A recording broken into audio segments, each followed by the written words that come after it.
There are many reasons why people save money: to prepare for emergencies, to prepare for a large expense like a house or a car, to go on a vacation, or to save for retirement. But one of the best reasons to save money is so your savings can earn more money. How is this possible? It's due to the concept of compound interest. Compound interest means you earn interest on the total balance in your account, including any interest you have already earned. This allows your money to grow exponentially over time. You can think of compound interest like an orchard. If you planted an apple tree, each year it would produce some fruit. If you didn't harvest that fruit, but let those apples fall to the ground in your empty field, then some of the seeds from those apples would take root and grow into small, apple-producing trees themselves. After a while, those trees would begin seeding other apple trees until your apple farm that started with a single tree has grown into a full orchard producing thousands of apples each year. This is how compound interest works with your money.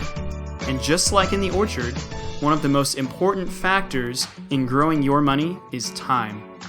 It takes time for your apple tree to grow into a full orchard. The same is true for your savings. Let's look at a simple example. Let's pretend you received $5,000 for a modeling gig as a baby, and your parents wisely invested that money into a retirement account on your behalf. If that account averaged 7% growth over the next 60 years, that one-time $5,000 deposit would turn into over $270,000. If you wait another 5 years, it grows an additional $100,000. This miracle of compound interest does not happen automatically. If you hid away $100 in a jar for 20 years, it would not spontaneously multiply into $200. So where do you put the money in order to benefit from compound interest? It depends. Most accounts where you can invest money take two factors into consideration: risk and reward. These two factors typically have a direct relationship, meaning the more risky the investment, the more potential for a big reward. On one end of this spectrum is a bank savings account. Banks are very safe places to put your savings because the federal government promises to protect your deposits if the bank fails. Banks also allow you easy access to your money in case you need to use it quickly.